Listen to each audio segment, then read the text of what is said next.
Molt bon dia, benvinguts i benvingudes tots i totes. Gràcies per seguir-nos en aquesta presentació. Avui, com cada any, un any més, presentem la tercera edició de l'Observatori de la Qualitat de l'Aire del Camp de Tarragona, que promou Repsol juntament amb la AEQT i l'Institut Cerdà. Per començar aquest acte, ens acompanya el Javier Sancho, director del complex industrial de Repsol a Tarragona, que ens dirigirà unes paraules. Benvingut, Javier. Moltes gràcies, Lluís. Benvinguts a tots i moltes gràcies per acompanyar-nos. És un plaer participar avui en aquest acte, que a tots ens hagués agradat que fos presencial, però desgraciadament, malgrat que ja veiem la llum al final del túnel, encara ha de ser en un format virtual. Aquest observatori de la qualitat de l'aire del Camp de Tarragona que presentem avui és la prova evident de la consolidació d'un projecte que naixia el 2018 amb la voluntat de ser una eina de coneixement i de transparència entorn la qualitat de l'aire i en especial de les emissions a les poblacions veïnes del complex petroquímic del Camp de Tarragona. Gràcies a l'observatori hem pogut passar d'un escenari de percepcions a un escenari on tenim identificat els nivells reals dels compostos orgànics volàtils. I en aquest sentit, l'observatori ens ha dut les dades per poder afrontar el debat de la qualitat de l'aire amb el coneixement necessari.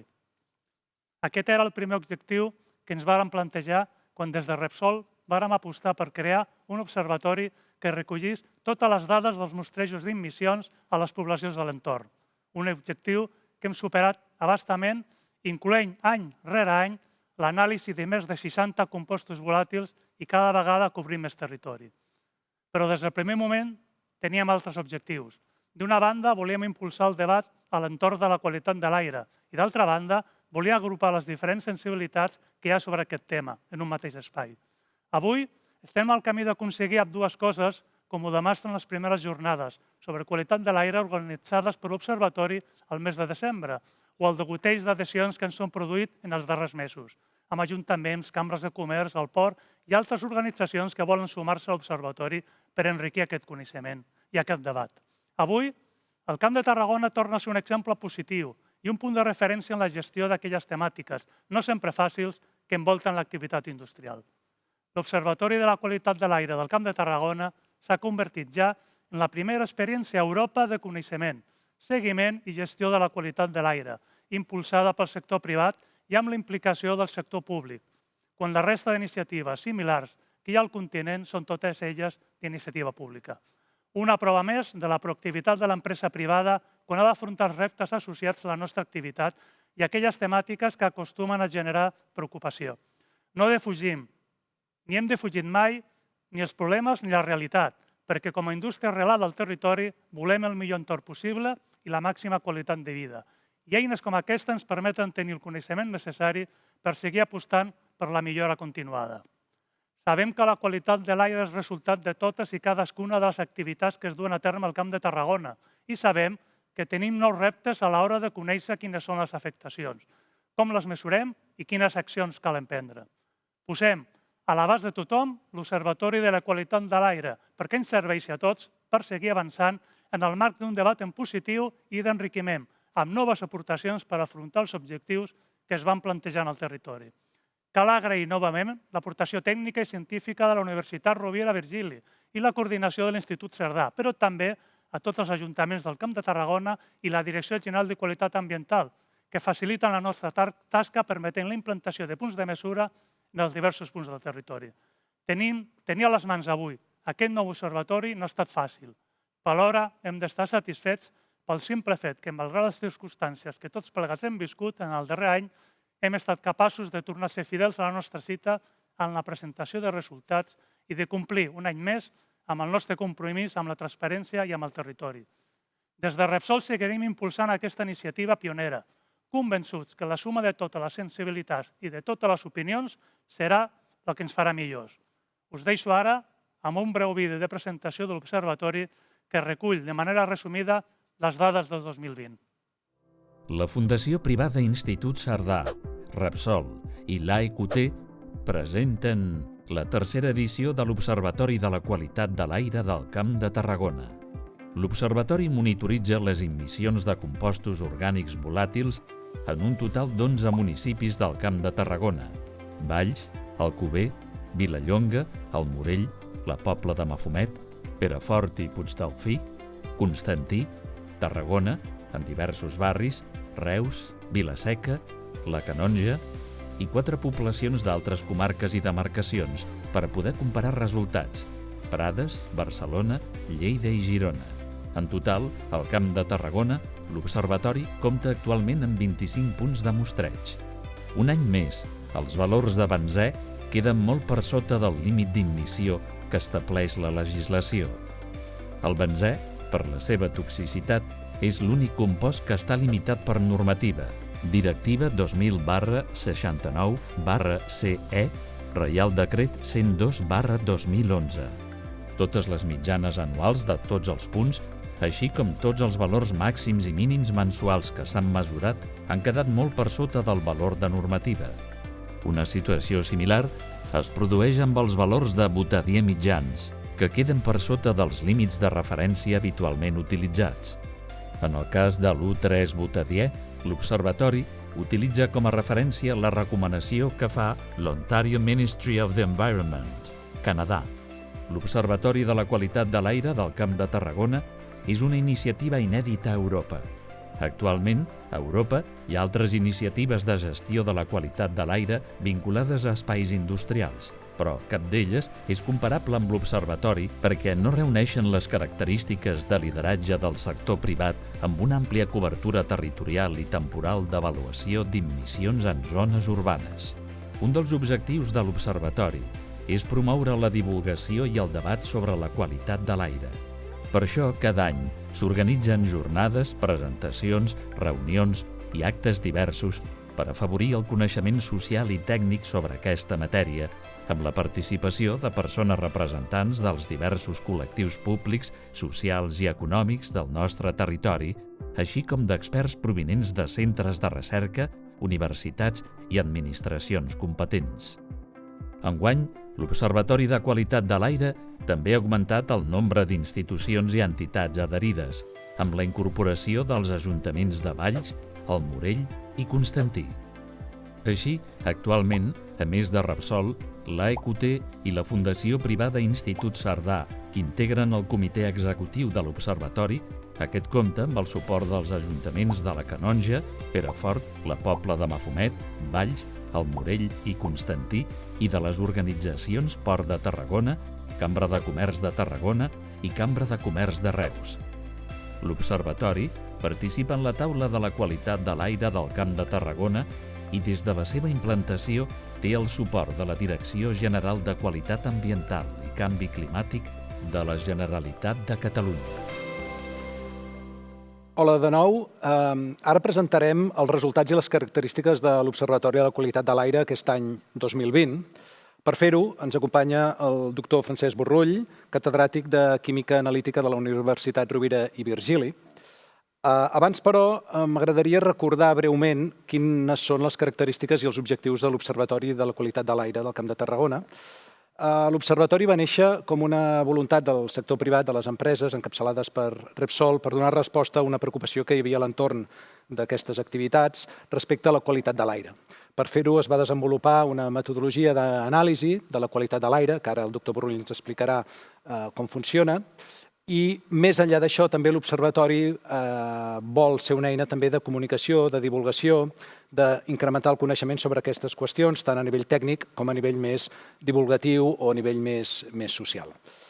Entrant ja amb el que són els resultats de l'any 2020, al doctor Borrull li farem una sèrie de preguntes sobre el tipus de dades que ens ha donat aquesta observació de l'any 2020. En primer lloc, però, m'agradaria preguntar-li, benvingut, Francesc. Hola, bon dia. M'agradaria preguntar-te què és el que mesurem, perquè la qualitat de l'aire és un concepte ampli. En l'Observatori de la Qualitat de l'Aire del Camp de Tarragona, que promovem amb Repsol, l'AEQT i l'Institut Cerdà, i en el que participa la Universitat Rovira i Virgili, què és el que mesurem exactament? Bé, aquí al Camp de Tarragona fa temps que s'està treballant fent estudis de la qualitat de l'aire i, de fet, a través de la xarxa de vigilància de la Generalitat es controlen tot el que són els contaminants majoritaris, els compostos majoritaris. Són els que estan regulats per normativa, normalment europees. De totes formes, a més, tothom pot en un moment determinat enganxar-se a la xarxa o anar a la xarxa i veure a temps real quina és la concentració que hi ha d'aquests paràmetres. Això està ben determinat, aquests majoritaris. Després hi ha uns altres que són hidrocarburs aromàtics policíclics. Tarragona, el Camp de Tarragona, no és que tingui una problemàtica concreta amb aquests compostos, però donat que alguns d'ells també estan regulats, també fa temps que s'estan determinant. Potser els que no es determinen amb tanta precisió i potser crec que o creiem que és el problema que tenim nosaltres aquí al Camp de Tarragona és la presència dels compostos orgànics volàtils. Són una sèrie de compostos que no estan regulats primerament perquè normalment se regulen els compostos que estan presents allí on viu la població, i on viu la població normalment són compostos que surten del trànsit, dels motors d'explosió dels cotxes. Aleshores, aquí a Tarragona aquest problema potser no el tenim molt intens, però sí que tenim el problema de la proximitat de l'activitat industrial de les poblacions i, per tant, aquests compostos orgànics volàtils que es produeixen en aquestes empreses, que s'utilitzen per produir productes en aquestes empreses, sí que és una problemàtica que potser no està suficientment tractada i és la que hem volgut donar més èmfasi nosaltres en aquest estudi. De compostos n'hi ha molts, em sembla que nosaltres analitzem al voltant d'una 60 o... Sí, n'hi ha molts, però nosaltres els que tenim controlats, que es van identificar d'alguna manera en l'atmosfera industrial i que tenen la capacitat de desplaçar-se pels corrents d'aire a les poblacions, n'hi ha una 60, sí, més d'una 60 de compostos. Després la segona pregunta, que també per explicar bé què és l'observatori, és tot això, aquests compostos orgànics volàtils, com els mesurem? Bé, hi ha diferents maneres, totes elles correctes, oficials i contrastades per determinar-les. Nosaltres hem seleccionat el que són els sistemes de mostreig passiu perquè valorem normalment a l'hora de desenvolupar un mètode que hi hagi una informació valuosa i a la vegada que sigui assumible el seu cost, o sigui que sigui fàcil poder-lo dur a terme i que poguéssim dur-lo a terme durant diferents anys.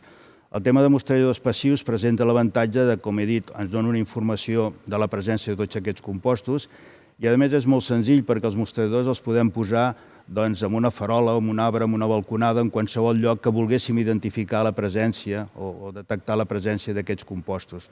No necessitem ni corrent elèctrica ni són motors que provoquen, potser sorolls o coses d'aquest tipus. Aleshores, el que hem posat en marxa, diguéssim, és el mètode aquest de mostradors passius i ens permeten, com hem dit ara, quantificar més d'una 60 de compostos, deixant-los en una posició durant uns 14 dies i valorem la mitjana d'aquests 14 dies que està present al mostrador de Lletinta. Si no m'equivoco, són 14 dies cada mes que estan instal·lats en àrees urbanes i aquesta, de fet, és una de les qüestions d'alguna manera innovadores d'aquest observatori, perquè en ser un observatori, un projecte d'iniciativa privada, el que està fent és no avaluar les emissions, que això ja es controla, es regula amb els canals oficials, sinó treballar en les immissions. Exacte. O sigui, el problema que hi ha és que molts dels equips que hi ha necessiten una infraestructura, la caseta, diguéssim, de la xarxa, i per tant d'estar en uns llocs perfectament ubicats, resguardats, amb corrents elèctriques, etc. Aquest tipus de mostreig el podem posar en qualsevol lloc de la població, és a dir, que si volem posar-ho al mig de Constantí o en una barriada de Constantí o a Tarragona o en qualsevol lloc, podem identificar un o diversos detectors d'aquestes característiques i podem tindre una visió potser més clara de la situació o de la presència d'aquests compostos en aquests llocs. Després, la següent pregunta és, ja una mica ens hi estem referint, però exactament on mesurem aquests compostos, on ho hem fet durant el 2020? Bé, durant el 2020 hem posat uns 25 punts de mostreig. Hem estat rodejant amb la imatge, se veuen els diferents punts que estan rodejant el polígon nord, totes les poblacions al cantó del polígon nord, també totes les poblacions del polígon sud, totes les poblacions nuclis on hi ha població a l'entorn d'aquest polígon, i després hem posat uns punts de referència, prades, com un punt en què crec que tothom estarem d'acord en que no hi arriba allí la pol·lució, i després hem agafat les capitals, Lleida, Girona i Barcelona, per tindre una referència d'una contaminació urbana, per tindre un punt de vista de l'activitat, diguéssim, dels cotxes. I hem donat que, com hem dit ara, els punts de mostreig és relativament senzill ubicar-los, al mig de les poblacions aquestes que hem anomenat, hem posat, diguéssim, el diferent punt de mostreig que ens permet tindre una visió global de la situació en aquesta zona. Per tant, és una cobertura territorial àmplia que cobreix tot el que seria el Camp de Tarragona i en cada punt tenim aquests elements de mostreig, 14 dies cada mes. Sí, tenim aquests 25 punts de mostreig durant els 14 dies, tots els mesos, i per tant allí tenim tota la informació. Ara ja entrem directament en conèixer les dades que ens ha donat l'observació d'aquest any 2020. En primer lloc, fem un exercici que és d'alguna manera apilar, agrupar tots els compostos que hem trobat i veure quins resultats té el total de compostos orgànics volàtils, com si féssim el sumatori en cada punt. La mitjana anual ens dona unes dades que ara veiem també en pantalla. Què ens indiquen aquestes dades? Bé, a veure, les dades, cadascú, per això són públics, cadascú les pot interpretar i tindrà diferents interessos, diguéssim, en funció de la població que evident està. Per tant, són unes dades en què tenim més de 50 compostos aproximadament, en 25 poblacions i durant aquests 11 mesos que hem estat mesurant, descomptant el mes de març, que per les circumstàncies no van poder mostrejar. Però totes aquestes dades estan a disposició perquè la gent pugui veure-les, treballar-les i veure una mica la incidència. Una de les possibilitats és aquesta que comentaves, que és veure el total d'aquests compostos. Evidentment, sense tindre en compte la part de toxicologia, sense saber si són més o menys tòxics, simplement valorant el total. Si valorem això, a les gràfiques que ens surten que són tots aquests compostos, veiem que el punt una mica més elevat correspon a la ciutat de Barcelona pel seu intens trànsit i que evidentment està una mica superior al que són les poblacions de Lleida, Girona o Tarragona, amb aquesta relació. I després veiem altres poblacions, per exemple, Prades, que està molt baixa, evidentment perquè no hi ha aquest tipus d'activitat de circulació ni industrial, i després veiem altres poblacions que, no tenint una circulació tan intensa, veiem que tenen valors també relativament elevats. Això és evident, i ho hem comentat sempre en aquest sentit a través de les diferents trobades que hem fet de l'Observatori, que denota la particularitat de l'activitat que tenen o la presència d'aquestes empreses a l'entorn, diguéssim, d'aquesta ciutat. O sigui, es nota una mica l'activitat industrial, diguéssim, amb la qualitat de l'aire d'aquestes poblacions. I així es poden veure, algunes, com a exemple, aquí Constantí, que puja una mica. Constantí, sabem que per la proximitat al polígon nord i els béns preferencials de la zona, és important, quan parlem d'interpretar aquestes dades, saber els corrents d'aire que hi ha a la zona per saber la incidència que tenen, tenen aquest lleuger increment respecte a la resta, i també amb algunes poblacions d'aquí del polígon sud, segurament perquè també arriben una mica les incidències del polígon nord. Llavors veiem aquests petits increments, diguéssim, respecte a el que seria una situació de trànsit. Generalment nosaltres presentem les dades de les mitjanes anuals, però també acompanyem amb una gràfica on es veu també la dispersió, diguem, de resultats, que això també ens ajuda a interpretar millor el tipus d'origen d'aquests compostos. Exacte, o sigui, a la gràfica hi ha dues maneres d'interpretar aquestes gràfiques. Una és el de barres, la gràfica de barres, que és aquesta més gran, i després hi ha la de caixes, en què hi ha, diguéssim, dintre de la caixa aquesta és on hi ha la majoria de les dades trobades, la dispersió, i després tenim aquestes línies que travessen aquestes caixes que ens donen una idea de la dispersió d'aquestes dades. La dispersió d'aquestes dades ens indiquen si hi ha alguna punta o si durant un mes puntual, per la circumstància que sigui, hi ha algunes puntes. Quan aquestes puntes són relativament baixes o estretes, ens indiquen que la contaminació o la presència d'aquests compostos és més o menys uniforme, és a dir, que l'origen és sempre el mateix i, per tant, sol ser uniforme. Per exemple, si és un tema de trànsit, si el trànsit és més o menys uniforme, aquestes barres no han de ser molt grans, perquè sempre els valors són molt similars. Si, per al contrari, hi ha alguna activitat industrial, és a dir, que s'ha produït una activitat industrial, uns canvis d'aire o de corrents d'aires que han incidit sobre alguna població i han originat alguna punta, és quan apareixen aquestes barres més elevades que ens donen la idea de si la presència d'aquests compostos a l'aire són més o menys constant o bé són, diguéssim, puntuals o apareixen puntes en aquest sentit. I això és una idea també que es pot veure amb la gràfica aquesta de caixes. Per tant, uns dels resultats que sempre mostrem a l'Observatori és aquest sumatori de compostos, però després, compostos hem comentat que treballem sobre una 60ena i en detectem una 50ena, fem el focus en alguns d'ells, sobretot aquells que entenem s'entén que generen més preocupació, com pot ser, per exemple, el benzè i el butadiè. I sobre aquests dos compostos també presentem a continuació els resultats que s'han obtingut el 2020. Comencem, per exemple, amb el benzè. El benzè és un compost orgànic volàtil que és tòxic i que és l'únic dels compostos orgànics volàtils que està regulat per normativa, per tant tenim una referència del nivell de la mitjana anual que no hem de superar en cap cas de nivell d'immissió. Què ens indiquen, doctor Brull, els resultats del benzè que hem obtingut el 2020? Bé, de fet, amb l'estudi aquest que hem fet dels compostos orgànics volàtils, a més d'identificar els que hi ha, doncs també hi ha bases de dades internacionals que ens permeten saber la toxicitat de cadascun d'ells. A més de saber la seva concentració, sabem l'efecte que pot tindre aquest compost sobre la salut. Aleshores, un d'ells és el benzè, i el benzè està regulat, té unes característiques toxicològiques concretes i, per tant, tal com deies, és un dels que està regulat per normativa. És l'únic que està regulat per normativa, concretament. Bé, els valors ens diuen que no poden superar, la normativa ens indica que no podria superar un valor de 5 micrograms metre cúbic com a mitjana anual. Llavors, si nosaltres veiem les gràfiques dels valors que hem obtingut en tots aquests mesos, les mitjanes, veiem que els valors són relativament baixos, no arriben a aquest valor d'1, tan sols la població de Constantí, amb un parell de punts que tenim, un que està situat exactament a la caseta, a la xarxa de vigilància, i l'altre que està a l'interior de la població, per veure si hi ha diferències significatives, veiem que són lleugerament superiors. No arriben a 1,5, però són una mica superior a la resta. Això ve identificat perfectament perquè sabem que al polígon nord hi ha les plantes de producció d'aquest compost, hi ha els vells preferencials i, per tant, és obvi que hi ha una lleugera influència de l'activitat industrial sobre aquests punts, que és el que fan pujar lleugerament.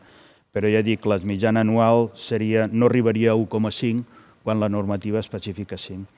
Si mirem, tal com hem dit anteriorment, també l'altra gràfica, que és la de caixa, i que per tant veiem aquestes puntes, es pot observar que en els casos de les poblacions on no té aquesta incidència l'activitat industrial, els valors són molt baixos i tampoc hi ha una dispersió gran, vol dir que els valors són uniformes.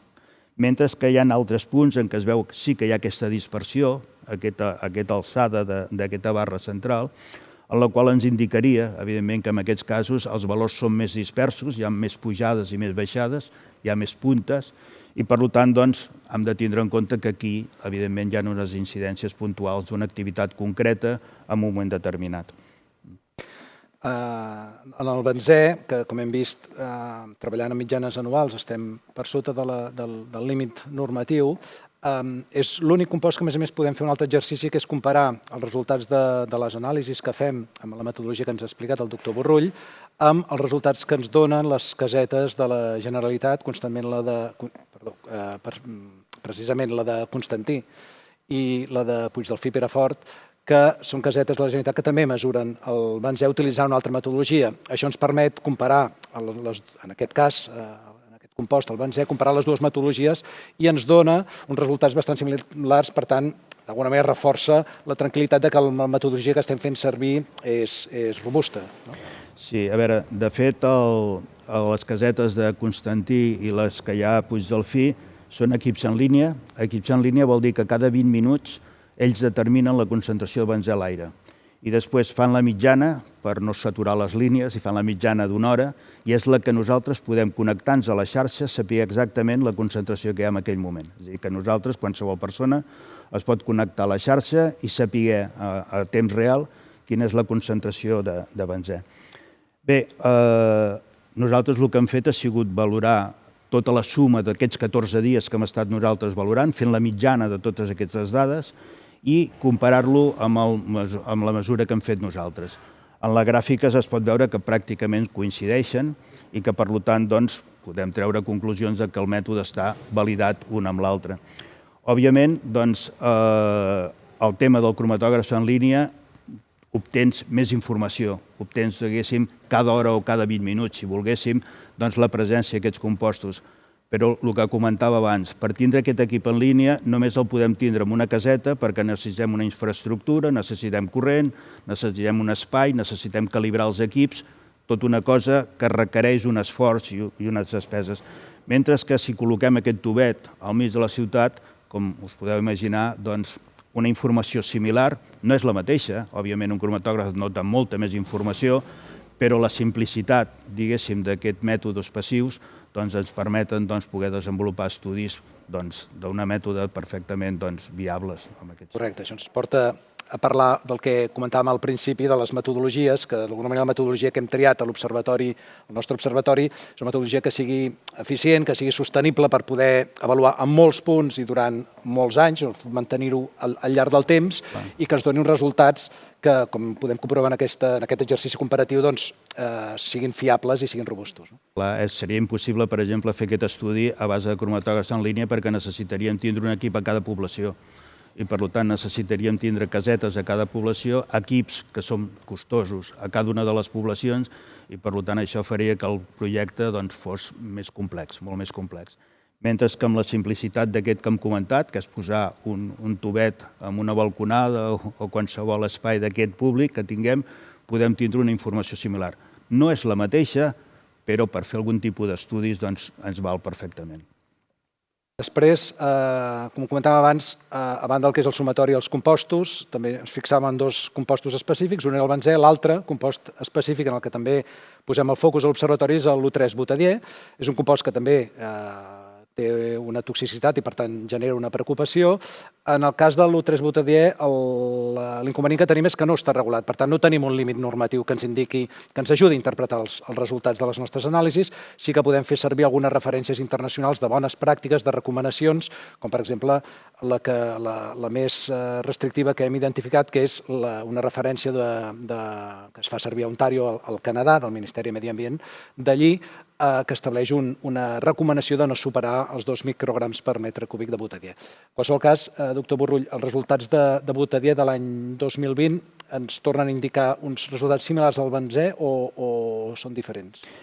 Bé, amb el tema de l'U3-butadiè, com has comentat, no hi ha normativa perquè l'U3-butadiè normalment el que surt pels tubs dels cotxes, l'escapament dels cotxes, es degrada ràpidament. La radiació del sol actua ràpidament, trenca la molècula i es descomposa amb altres compostos.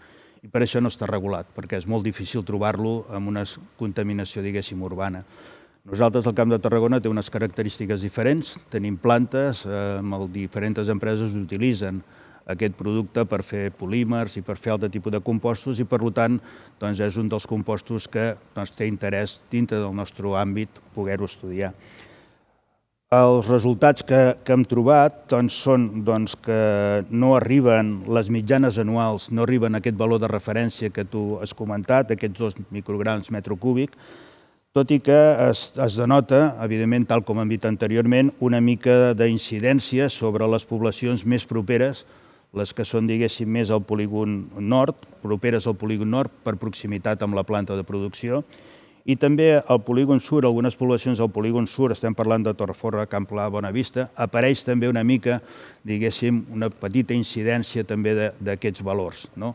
Segurament, tot i que s'utilitza aquest compost dintre del polígon sud, no apareixen grans puntes i segurament ve relacionat aquesta presència també en el polígon sud per condicions climatològiques de corrents d'aire que poden arribar. Ja dic, en cap cas la mitjana arriba en aquest cas de 2.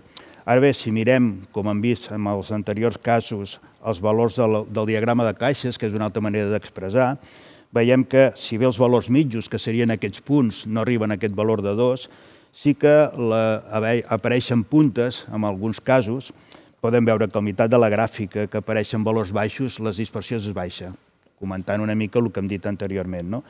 Però tant aquí en poblacions del polígon nord com també algunes d'aquí del polígon sud apareixen aquestes dispersions grans, que això està relacionada, evidentment, amb una activitat concreta, uns vents preferencials de la zona i, per tant, que durant aquell període de temps han tingut una concentració, diguéssim, lleugerament més elevada a la que obtenim de mitjana. Per això, aquests diagrames de caixes que dic ens donen una idea no tan sols dels valors mitjans, que és el que obtenim, sinó també de la dispersió d'aquests valors com obtingut durant aquest any. Moltes gràcies, doctor Borrull. Més enllà dels resultats, més enllà del treball que fem d'anàlisi de les dades i d'explicació i publicació de totes aquestes dades, l'Observatori de Qualitat de l'Aire del Camp de Tarragona volem que sigui una plataforma que vagi més enllà. I per això, en el marc de l'Observatori, desenvolupem una sèrie d'activitats complementàries a això que comentàvem. La primera de totes, naturalment, fer totes aquestes anàlisis i publicar totes les dades. Però també a l'Observatori treballem molt en el que pot ser tot el tema de divulgació, de coneixement, i per això organitzem jornades, debats, com la que vam fer el desembre passat, amb una sèrie de persones del món científic, del món tècnic, també de representants de l'entorn, de la societat civil, dels diferents sectors econòmics, de les institucions del Camp de Tarragona. Després també l'Observatori el que pretén també és anar incorporant coneixement i, per tant, fer un esforç de millora contínua per poder anar ampliant les anàlisis o el tipus de resultats. I, finalment, l'Observatori també és un canal de participació i volem que al voltant d'aquesta idea s'hi puguin adherir diferents institucions, entitats, per poder recollir les seves visions, les seves expectatives, les seves opinions. Amb aquesta finalitat, l'Observatori ha dissenyat un sistema de governança en la qual, a banda de les entitats promotores, que com hem comentat és Repsol, l'EQT i l'Institut Cerdà, compta amb un Consell Tècnic Assessor, en el qual participen diferents institucions científiques, per exemple la Universitat Rovira i Virgili, a través del doctor Borrull, però compta també l'Observatori amb un Consell Social en el qual formen part totes les entitats que s'han adherit a l'Observatori, per exemple, la Cambra de Comerç de Reus, la Cambra de Comerç de Tarragona, el Port de Tarragona i diversos ajuntaments que també s'han adherit amb la voluntat de participar i poder contribuir a generar debat al voltant dels treballs que s'estan fent. Finalment, per acabar aquesta presentació, també ens interessa comentar que l'Observatori volem que sigui una eina viva i, per tant, any a any anar incorporant novetats. I això ens ho plantegem en forma de reptes que d'un any a l'altre plantegem. Per exemple, reptes com seguir incrementant tot el que és la divulgació, les jornades de debat, els workshops, etc. O reptes com el que comentàvem de millora contínua i potser introduir nous sistemes d'anàlisi o noves perspectives d'anàlisi que complementin, per exemple, les dades que hem vist ara, amb mitjanes anuals, amb altres anàlisis més focalitzades en determinats aspectes que ens puguin interessar per donar resposta als requeriments o les expectatives de l'entorn. O, per exemple, també a l'Observatori el que volem és també impulsar cada vegada més aquesta dimensió participativa, incorporant cada vegada més entitats que s'adhereixin o a través de canals de diàleg i relació amb diferents interlocutors per veure quina visió tenen de la feina que estem fent i com la podem millorar. I, finalment, també destacar que, naturalment, al final de tot això, un dels reptes que ens plantegem és que l'Observatori, la interpretació de les dades de l'Observatori ens serveixi per introduir millores en termes ambientals de les activitats que tenim a Tarragona. Amb això, i donant les gràcies al doctor Borrull per la seva participació i per les seves explicacions, clouríem el que ha estat la presentació de l'Observatori, especialment dels resultats de l'any 2020. Donem pas ara a unes paraules de clausura que ens farà en Rubén Folgado, president de l'Associació d'Empreses Químiques del Camp de Tarragona. Endavant, Rubén. Gràcies, Lluís. En primer lloc, valorar molt positivament aquesta nova edició de l'Observatori de la Qualitat de l'Aire del Camp de Tarragona, que un cop més aporta nova informació i coneixement sobre la qualitat de l'aire al nostre territori. El sector químic, com a part d'aquest territori, també és sensible a les seves demandes, inquietuds i propostes. Aquesta voluntat ha quedat plasmada en el nou pla estratègic de l'Associació d'Empreses Químiques de Tarragona que vam presentar fa pocs dies i que recull moltes accions precisament per donar resposta al que demana o ens proposa la societat del nostre entorn. L'Observatori forma part de la mateixa filosofia. Al Camp de Tarragona existeix una demanda social per conèixer en detall quina és la qualitat de l'aire en el nostre territori. I per això, des del sector, a través de Repsol i de l'EQT, impulsem decididament aquest observatori. Però no en tenim prou amb recollir i fer pública la informació. Amb les dades que avui s'han presentat, obrirem ara un període d'anàlisi per avaluar què podem retocar o millorar de cara al futur. Som conscients que en la qualitat de l'aire intervenen molts factors externs difícils de gestionar, però com a sector químic no defugim la nostra part de responsabilitat i el nostre compromís en la qualitat de vida de les persones. Per l'EQT, una de les màximes prioritats per als propers anys és precisament la sostenibilitat i la millora de l'entorn. I és per això que el medi ambient ocupa un lloc central en el nou pla estratègic. Ara bé, els reptes que tenim com a sector i com a societat no els podem afrontar sols. Les aliances i la cooperació són més necessàries i imprescindibles que mai. Per això, projectes com aquest observatori els hem de fer servir de mirall i d'exemple. Una iniciativa impulsada des del sector químic al qual s'han adherit posteriorment nombroses institucions públiques i privades del territori com ajuntaments, cambres de comerç, el Port de Tarragona i que volem seguir ampliant i enriquint-la. Aquesta fórmula de treball conjunt, de compartir informació i suma d'esforços per un territori millor, és el camí adient per progressar. De fet, aquest tipus de plataforma ja els estem fent servir en d'altres àmbits i reptes.